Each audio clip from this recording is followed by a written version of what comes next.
Hi, this is Greg McCoach, editor of the Mining Speculator. I'm here in Vancouver, Canada at the Metals Investor Forum, May 11th. Welcome, everybody. We have today Craig Parry of Vizsla Capital, chairman, and also we're going to be talking about Vizsla Copper. And Craig, welcome to the interview, right? Welcome to Vancouver. Thank you. Good to be with you again, Greg. Yeah, we were talking about Down Under and Melbourne. You've been in both countries, very similar kind of climates. Very similar. Yeah. Yep. Market's a bit better down there. Yeah, for sure.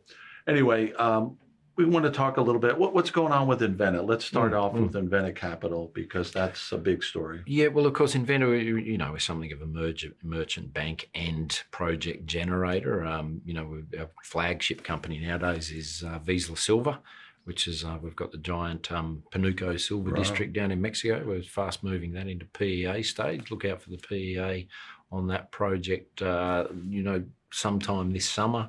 The numbers, I think, are going to look spectacular. Of course, we've grown a resource base there of 325 million ounces of silver at very, very high grades. Right. One of the world's best silver discoveries in the past 30 years, I think. Absolutely. So we're looking to bring that into production as quickly as we can. We've got a number of other companies there. My passion project is Vizsla Copper. I'm, a super bull when it comes to copper. I think we're going to see $20 or $30 a pound copper in the not too distant future. So we're busy putting our foot on as much copper as we can, but we've got a lithium business, tin business, a gold company there in Nevada, among others. But really the focus for us at the moment are the two Vizslas, Vizsla Silver and Vizsla Copper. Yeah, well, I've been with Vizsla Silver since the beginning there with my newsletter. We got people in there, I think was around the 40-cent level. Well done. We made money on the way up, and then we came back down, and I re-recommended it again. And Michael's done a great job there. Oh, fabulous job. Fabulous. Yeah. Well, that's my biggest personal position, I think. And I've told all my people, look, this is the real deal here. That when you see them cross that 100 million threshold, that's a... Well, that's right. Well, the good thing there is we've brought on one of my best mates, Simon Smirlek, who's now our Chief Operating Officer. He was the COO of Ausenco Engineering. Oh, yeah. Simon's built over 50 mines around the world in the past 20 years. So we've got, no one better to build the next great silver mine. Right. No, you got the right people at the right time when I think silver's about ready to spike too. Yep. So it's going to be an exciting time. So let's now talk about Vizsla Copper, because that is another great story. And you and I are both bullish on copper gold projects, especially in northern BC.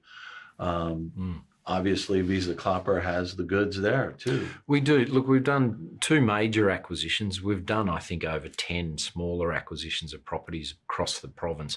I'm very bullish on British Columbia and copper in British Columbia particularly. Well. Yeah, I think that BC has an opportunity to become the next Chile over the next 20 years. Yeah. Huge amounts of porphyry mineralisation in the province. Pretty good grade when it comes to the global average mine grade. The global average mine grade is now about 0.6% copper.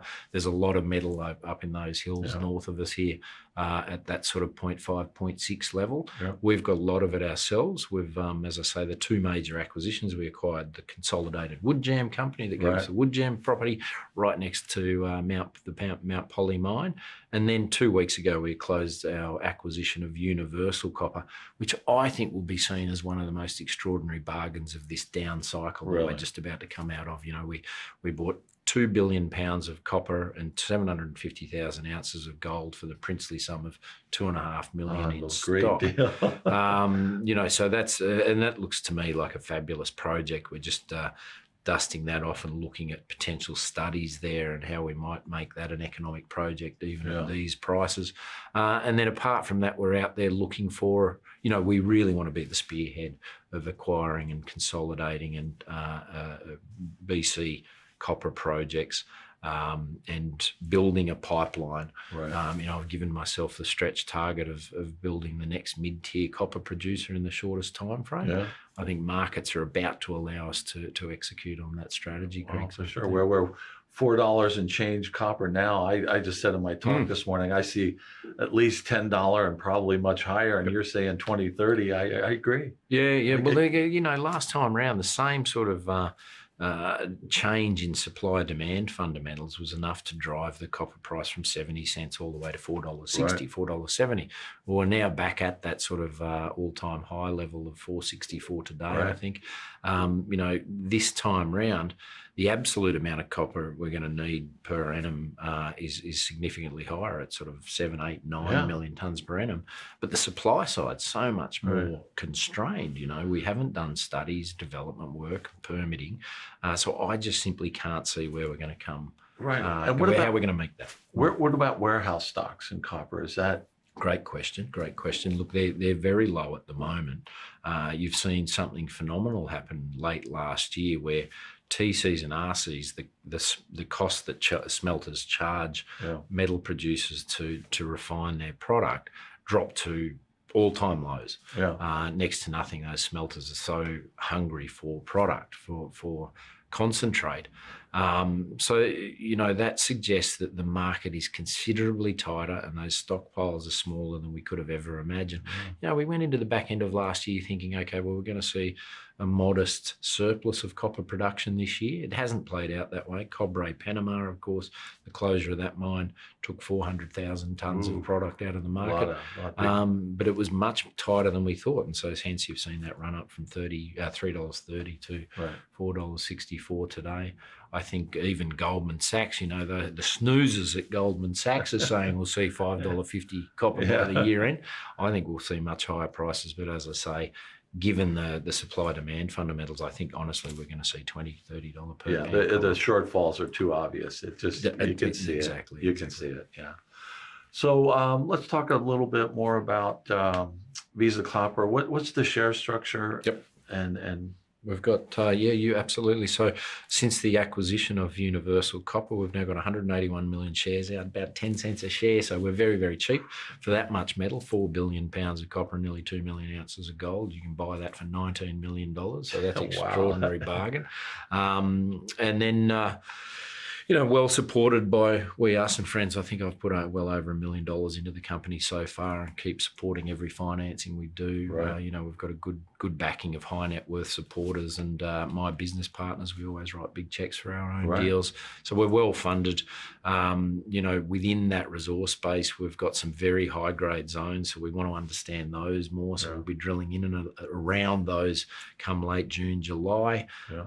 We've got some high impact targets. There's a property we acquired called Redgold, which is 10 kilometres south of the Mount Polly pit and a long strike from the mineralisation. It's had a couple of drill holes, including some, 2-3% type copper numbers coming out of the historic drill holes, but in essence, it's had no exploration. When you get on the ground up there, you see, evidence of porphyry style mineralisation, tourmaline, copper-rich breccias and things like this everywhere across the property. So we're keen to get out this summer and test some of those high impact targets. And in the meantime, we'll work out what to do with Poplar, which, came out of the Universal acquisition. Fabulous looking project. The mineralisation, the outcrops, there's a big resource base there already. And I suspect that today's copper prices, there will be a mine within that without doing any further work, any further exploration. But again, the property has a huge amount of exploration upside as well. And then in the meantime, we continue on this acquisition path and looking to build out the pipeline of projects. Ideally, we'd like to have a project that's ready to be developed over the next 3 to 5 years, and then a series of projects behind that too. It sounds exciting. I mean, acquiring assets at super cheap prices in a contrarian mode. I think your model is wonderful. You're going to benefit tremendously, as I would tell individual investors. Be the contrarian. Look at these copper gold situations. That's what I said in my talk this morning. Copper, gold, copper, Canada, BC in particular. Yep. I think that's the place, the hottest place to be within this sector. Well, I think you're absolutely right. Not to get political, but, I think we'll see some changes in government perhaps here, but certainly federally. And, Pierre Poilievre's talking about streamlining and improving mining permitting. He sees what you need to do. Yeah. Canada has a huge opportunity and we're missing it at the moment to a large extent. That needs to change and I think it will shortly. And then for Vizsla Copper, the key takeaway is really we're very, very cheap. Wow. It's a great way to get exposure to a massive amount of copper cheaply. just before the price takes off. So it's an ideal time to get on board. I've been buying stock myself, and I put 350,000 into the last financing. Yeah. We'll continue to do the same. I want as much metal, much copper metal as I can on my balance sheet. Well said. I'm in agreement. Thanks for the interview. Good on you, mate. Cheers.